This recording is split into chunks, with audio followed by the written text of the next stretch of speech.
Shalom à toute l'église. Comment allez-vous? Dites à celui qui est à côté de toi, comment vas-tu? Pourquoi tu es froid ce matin? Pourquoi tu es froid ce matin, Daniel? Alléluia. Ne sais-tu pas que le Saint-Esprit aime le bruit? Alors que quelqu'un pousse les cris de joie.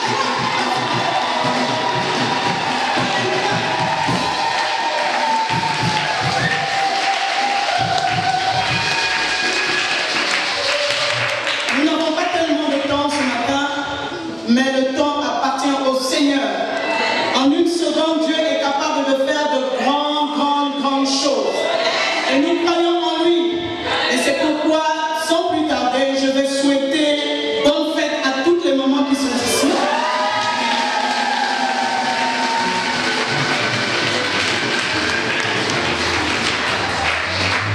Les mamans qui sont au service du Seigneur, au sourd, allez de l'avant. Que Dieu soit loué. Vous êtes vivants? Non. J'ai l'impression que je m'adresse à des morts ici. Qui est vivant dans cette salle? Alléluia! Alléluia! Allez-y demander à ceux qui étaient à Jérusalem. Allez-y demander à ceux qui étaient ce jour-là lorsque la pluie descendit. Allez-y leur demander qu'est-ce qui s'est passé. Allez-y à Bethesda, allez-y à Bethanie, courez avec des micros, leur sonder, leur demander qu'est-ce qui s'est passé. Demandez à Bartimée, demandez à la femme à la perte de sang, dites-moi qu'est-ce qui s'est passé. Mais ce matin le micro est vers toi et l'Éternel te demande qu'est-ce qui s'est passé et qu'est-ce qui va se passer. Tu peux déterminer à cet instant précis ce qui va se passer dans les prochaines minutes et dans la prochaine heure qui va suivre avant que nous ne terminions ce culte. Il s'agit de ta détermination, la soif que tu as de rencontrer Dieu ce matin. Parce que tu n'es pas venu pour suivre un homme, tu es venu pour avoir un culte avec l'Éternel, pour lui donner un culte raisonnable. Et le culte raisonnable passe par le cœur qui se prosterne dans sa présence. Les 24 vieillards ont compris le mystère du culte. Alléluia. Les chérubins et les séraphins ont compris le mystère du culte. Et l'Église doit comprendre le mystère du culte de l'adoration. Lorsque nous nous sommes prosternés, ce n'est pas se mettre à genoux physiquement forcément, mais c'est ton cœur s'agenouille devant l'Éternel. Alléluia. La Bible est claire. Dieu descend au milieu de son peuple. Si seulement nous pouvons fléchir les genoux de nos cœurs. Si tu peux parler à ton âme ce matin, c'est autant que c'est. Parce que celui qui détient la clé de ta vie est là présent au milieu de toi. Et tu n'es pas venu pour suivre quelqu'un. Tu n'es pas venu pour entendre une femme, mais tu es venu pour entendre celui qui est mort à la croix pour toi et qui t'a destiné à de merveilleux plans. Alléluia. Adorons-le encore un instant, Seigneur. Nous allons simplement dire les cieux proclament. Les cieux proclament. Et nous, Église, nous proclamons ensemble avec les séraphins. Les nous proclamons dans sa sainte présence. Seigneur, tu nous as créés pour t'aimer. Nous sommes nés pour t'adorer. Nous sommes nés pour vivre en harmonie avec toi, pour vivre en paix. Nous sommes nés pour être heureux. Nous sommes nés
Seigneur. Mais l'Éternel est l'expert, le spécialiste des cœurs.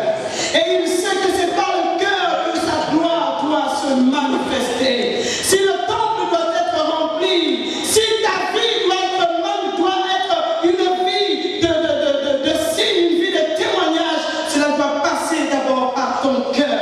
Si tu n'as pas encore compris que le travail à faire se trouve dans ton cœur, alors tu n'as pas encore compris le but de l'évangile et le but de l'avènement de Christ qui doit venir tous nous enlever. Alléluia. Parce que nous sommes habitués aux impressions. Nous voulons impressionner les gens par notre façon d'être, par notre façon de nous vêtir, par notre façon de parler, par notre façon de prier, que nous avons oublié l'essentiel. L'essentiel, c'est que la vérité se trouve dans le cœur. C'est que la véritable adoration commence dans le cœur et non pas au niveau de le cœur et les reins. Il sait que c'est dans le cœur où il y a encore tellement de choses à l'intérieur, comme cette femme samaritaine, malgré qu'elle parlait des choses religieuses, elle parlait de la montagne de Jacob, elle parlait de l'adoration, mais son cœur n'était pas ouvert à recevoir l'ainsi parle l'Éternel. Et ce matin, Dieu dit encore, si seulement tu connais le don que Dieu t'a envoyé, ce don c'est Jésus premièrement, mais Jésus n'est plus là corporellement, il a envoyé son esprit, et l'esprit de Dieu ne travaille pas dans le vide, le Saint-Esprit travaille à travers des hommes et des femmes qu'il a établis et mandatés pour être un secours pour toi. C'est pourquoi il a déjà établi dans l'Église des prophètes, des apôtres, des pasteurs, des docteurs, des évangélistes pour le perfectionnement, pour que toi tu sois perfectionné, que tu sois assis dans les choses de Dieu, que tu sois assis dans la parole, de telle sorte que quand les vents viennent, les vents, ce n'est pas seulement les fausses doctrines, ce n'est pas seulement les faux enseignements, mais les vents, c'est aussi les circonstances, alléluia. Quand tu es bâti assis sur la parole de Dieu, rien ne peut te faire ébranler. Et voilà notre rôle. Voilà notre rôle dans ta vie. Que quelqu'un se tourne vers l'autre et dise, reçois-moi, je suis le don de Dieu. La manière dont tu vas appréhender le don de Dieu pour toi va déterminer ce que tu vas réellement recevoir. Parce que le but de Jésus était de tout apporter pour cette femme. Pas seulement lui apporter la révélation concernant les difficultés qu'elle vivait dans sa maison, ces difficultés qu'elle traînait pendant des années, sa situation réelle. Jésus n'était pas là seulement pour le montrer. Jésus n'est pas là seulement pour libérer dans l'église des paroles de connaissance, des prophéties. Mais Jésus est là aussi pour apporter l'onction, pour briser le joug, pour que les situations cessent.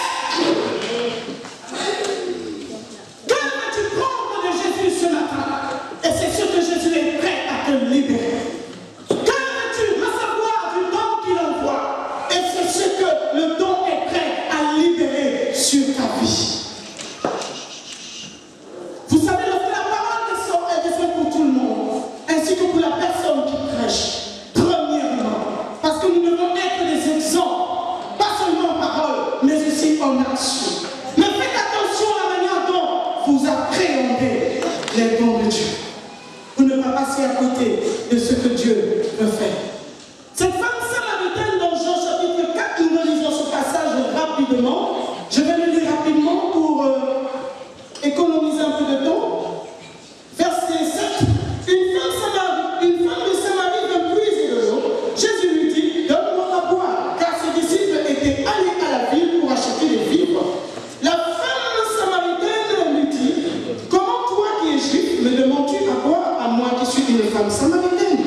Les Juifs, en effet, n'ont pas de relation avec les Samaritains.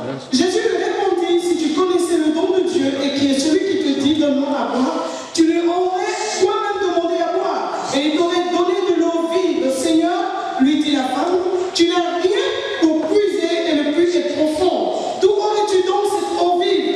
Es-tu plus grand que notre père Jacob qui nous a donné ce puits et qui en a bu lui-même ainsi que ses fils et ses troupeaux?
et les positions des gens.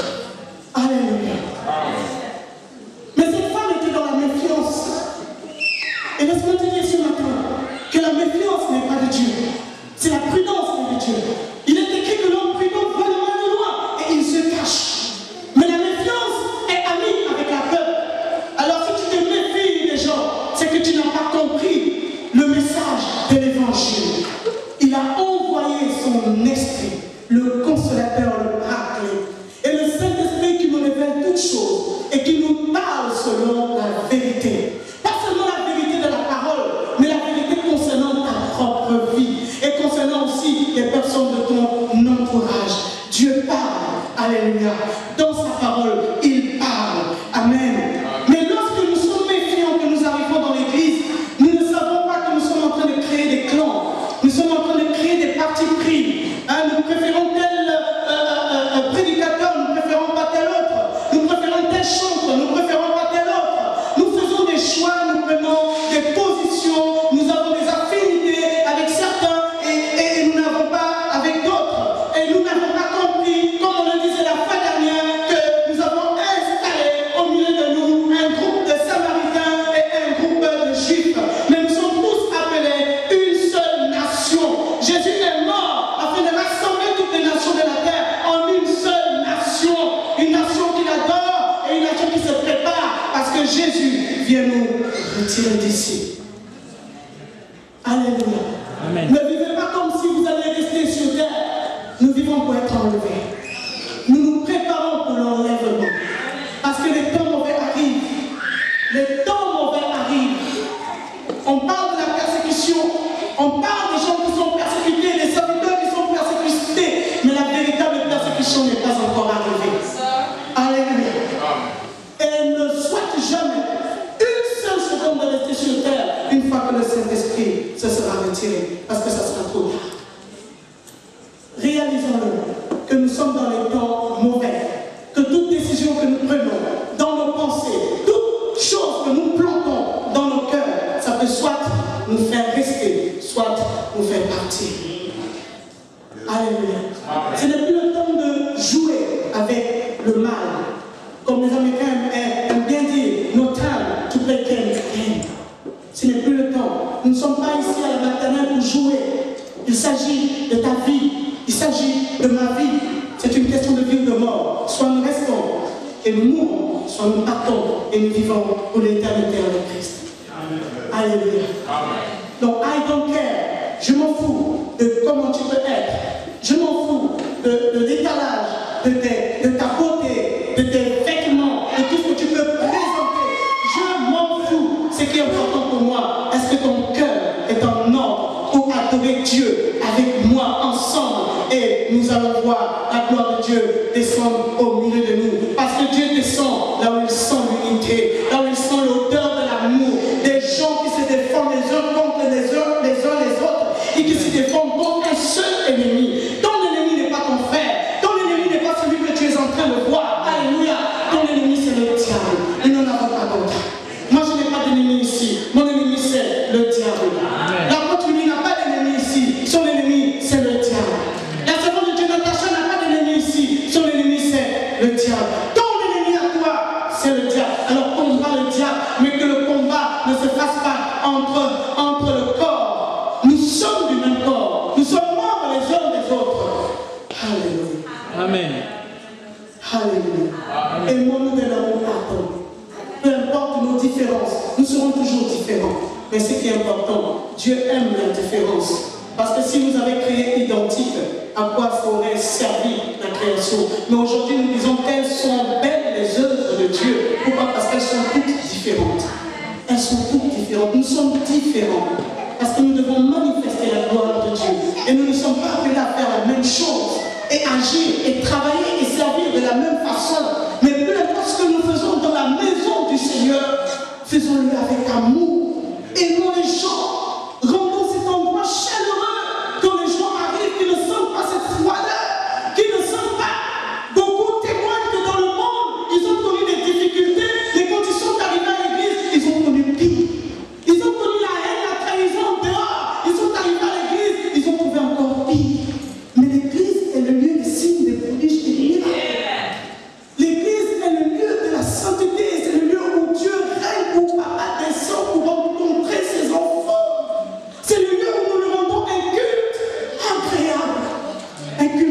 et raisonnable.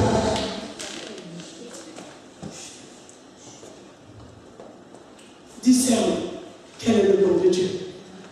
Il y avait 2 disciples à Emmaüs, après que Jésus soit mort et ressuscité, qui marchaient le long de la route et qui parlaient de tous ces événements.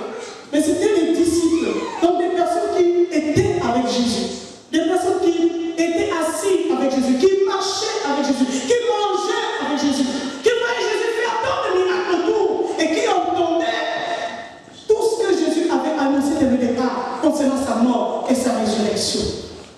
Mais ils étaient en train de marcher et Jésus s'est approché d'eux, mais ils n'ont pas compris que Jésus était à côté d'eux.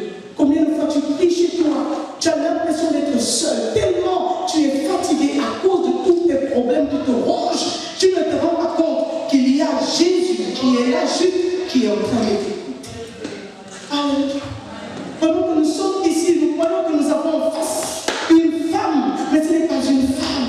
Moi, je ne suis qu'une enveloppe, mais ce qui parle, ce qui sort de moi, peut-être une petite partie peut venir de l'intelligence, mais prenez le bon, c'est-à-dire ainsi parle l'Éternel qui s'adresse à nos cœurs et nous serons réunis. Ils n'ont pas réalisé parce que leurs yeux étaient fermés, les yeux de leur cœur étaient fermés, leur intelligence était fermée. Et ce n'est qu'après, quand ils ont entendu Jésus, il a pris le pain, il a rompu le pain. Il a activé la parole, il a libéré la parole, il a dit, ils ont compris à ce moment-là que celui qui marchait à côté de nous depuis Emmaüs était simplement le Seigneur. Et Jésus pria pour eux, il ouvra leur intelligence et il leur donna de pouvoir comprendre et surtout de pouvoir mesurer la puissance de la révélation de sa parole. Alléluia. Amen. En qui tu crois ce matin? Est-ce que tu crois que je suis une femme, je suis un homme, peu importe qui je suis, à quoi je ressens, peu importe, ce qui est important, c'est la lettre qui est à l'intérieur de notre cœur. C'est ce qui est important pour nous. Repartons dans les valeurs premières que nous avions lorsque nous avons connu Christ. Les ABC. L'apôtre Willy nous a enseigné, il a impacté notre vie. Et si nous sommes aujourd'hui debout et nous pouvons dire que nous sommes chrétiens, c'est à cause de tous ces enseignements que nous avons reçus à la base. Mais parfois il est important de revenir dessus. Parce qu'avec le temps et avec certaines choses que nous vivons, nous traversons, l'homme est enclin à oublier l'essentiel.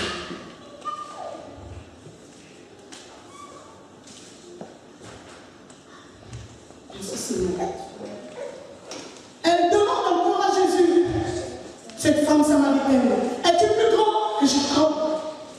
Es-tu plus grand que lui? C'est lui qui nous donne cette eau à boire. Es-tu plus grand que lui? Et Jésus lui dit simplement que selon que tu me connaissais, moi je t'aurais donné une autre eau. Alléluia. Je t'aurais donné une autre eau. Approche-toi de Dieu, mais pour le chercher, pour chercher sa face, lorsque tu viens à l'église, viens non pas pour regarder les gens, pour critiquer, pour murmurer, pour entendre les dernières fautes, pour entendre les dernières actualités, parce qu'il y a des actualités aussi, hein, je ne sais pas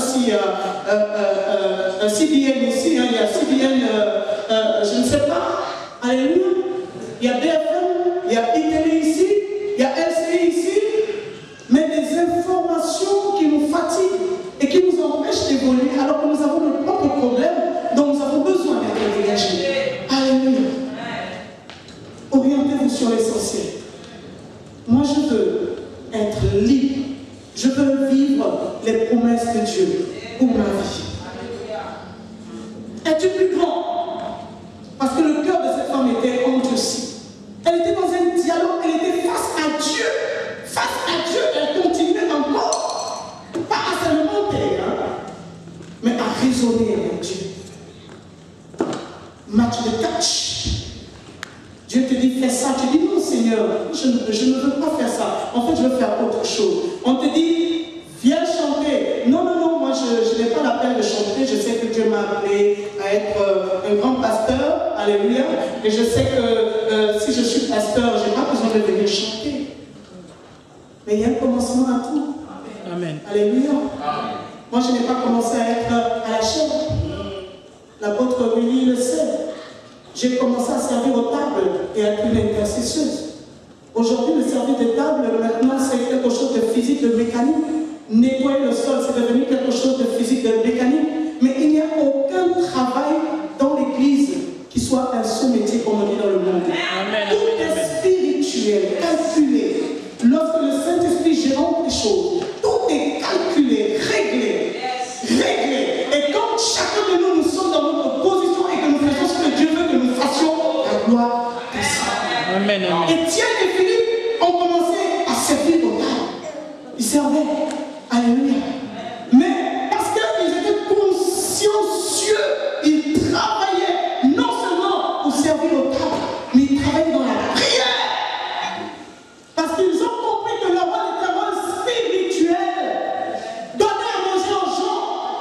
Alors ils se sont dit, nous n'allons pas nous contenter de donner à manger physiquement, mais nous allons aussi évangéliser. Nous allons donner à manger à ceux qui souffrent, à ceux qui se perdent partout. Et c'est pourquoi la renommée d'Étienne s'est répandue partout. On entendait parler d'Étienne, on entendait parler de Philippe comme maintenant des évangélistes qui apportaient la parole sans crainte, avec autorité. Et Dieu confirmait leur parole par des signes, des prodiges et des miracles. Mais c'était des personnes qui savaient d'abord en table. Avec Dieu, pas possible de couper le gâteau en deux. Pas possible de traverser le fromage en deux. Tu dois faire le tour. Laisse Dieu te préparer, te façonner à son image. Tu comprennes l'essentiel. Si aujourd'hui les choses sèchent, l'organisation sèche, les activités sèchent, c'est que tout simplement nous n'avons pas fait le bon tour jusqu'au bout. Et le bon tour, c'est laisser Dieu tout son cœur. Comme il est écrit dans Matthieu 4. Aime ton Dieu de tout ton cœur, de toute ta force et de toute ta pensée. Si tout ton cœur est à Dieu, qu'est-ce que Dieu est incapable de faire pour toi? Qu'est-ce que Dieu est incapable de faire à travers toi? Qu'est-ce que Dieu est incapable de faire? Qu'est-ce qu'il est incapable de faire? Et parce que nous suivons les miracles, nous voulons que Dieu nous réponde. Et c'est pourquoi nous sommes faits. Parce que nous nous appuyons sur les miracles. Mais les miracles, ce n'est pas une source. C'est Jésus qui est la source. Attache-toi à Dieu. Moïse a compris le mystère de s'attacher à Dieu. Pendant que le peuple d'Israël cherchait les miracles, Moïse cherchait comment connaître Dieu et comment comprendre ses voies. Et c'est pourquoi il est demeuré jusqu'à la fin. Dieu l'a maintenu à la tête. Dieu l'a maintenu dans sa position. Dieu l'a maintenu élevé parce qu'il avait compris que s'attacher à Dieu, c'est la réponse à tout ce dont nous avons réellement besoin. Mais parce que le peuple court après les miracles, tu tombes. Aujourd'hui, Dieu va faire. Demain, tu tombes. Un autre besoin arrive. Oh Seigneur, s'il te plaît, fais quelque chose pour moi. On ne cherche pas à grandir spirituellement. On ne cherche pas à connaître qui est Dieu, avoir un rapport, un vis-à-vis, un face-à-face où nous prions et nous pouvons entendre Dieu nous répondre. Alléluia. Dieu nous donne des directives, des directions sur notre vie, sur le cours de nos vies, ainsi que la vie de nos enfants et des personnes qui nous suivent derrière. Lorsqu'il a fallu que le peuple quitte l'Égypte pour repartir, ils ne sont pas seulement partis parce que Dieu leur avait dit que le temps est venu pour vous, à travers Moïse, de partir. Ils ont vu les signes, les miracles dans la maison de Pharaon. Mais ce n'était pas tout. Ils avaient quelque chose d'important avec eux qu'ils avaient oublié. C'était les ossements de Joseph. Lorsque Joseph va à mourir, avant qu'il ne meure, il va prophétiser. Il va dire, certainement l'Éternel vous visitera et vous emporterez mes os jusqu'à Canaan. Alléluia. Et lorsqu'il meurt, il fait jurer à tous ses frères et à toute la maison d'Israël de ramener ses ossements. Alors quand ils se déplaçaient pour aller à Canaan, quand ils étaient en train de tournoyer dans cette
uniquement par ceci.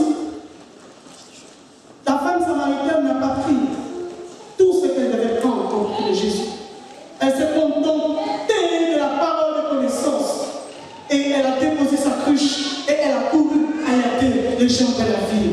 Mais Jésus n'avait pas encore terminé avec elle. Laisse Dieu finir son œuvre en toi. Ne sois pas distrait. Ce n'est pas le moment de te lever et de te précipiter dans d'autres directions.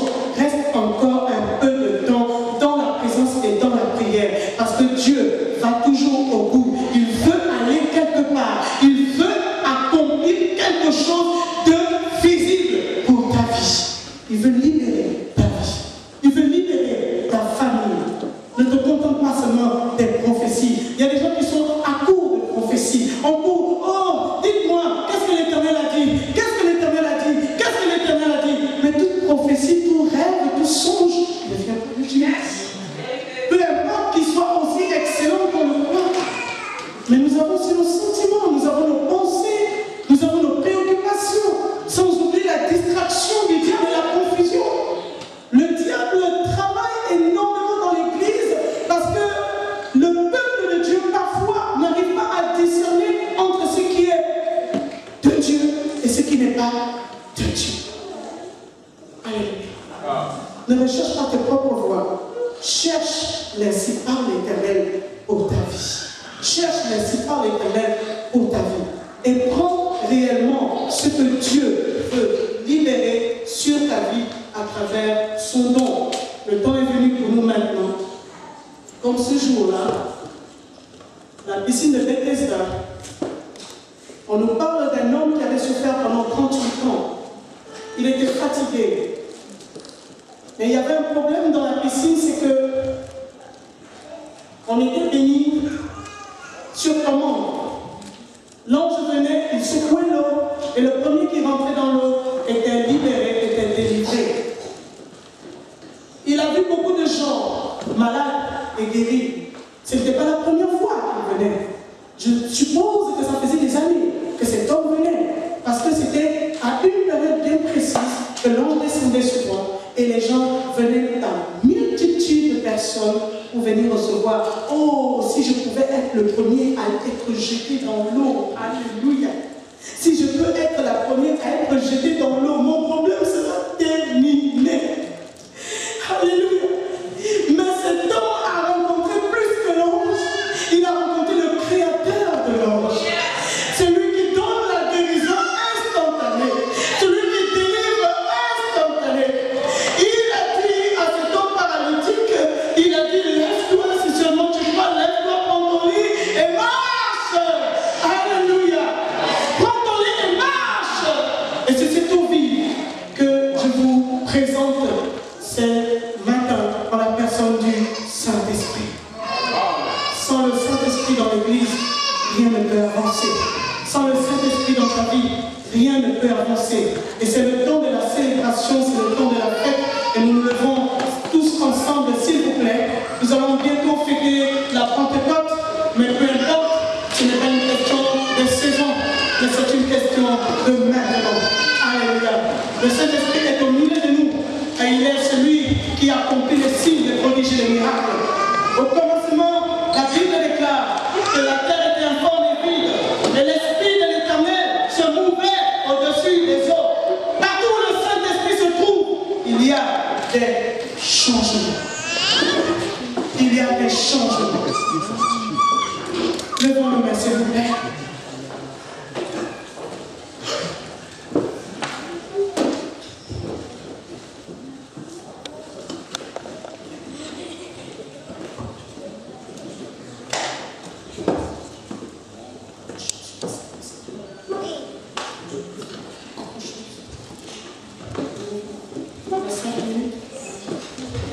Alléluia. Pendant ce temps, parlez au Seigneur. Mais j'aimerais que tu commences d'abord par demander pardon à Dieu. Parce que ton cœur s'est trop endurci.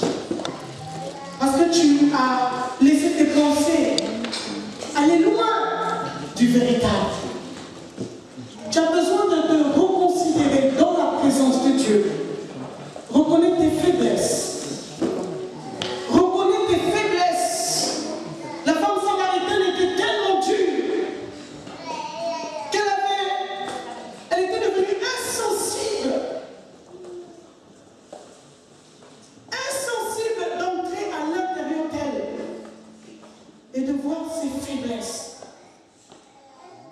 famille, c'est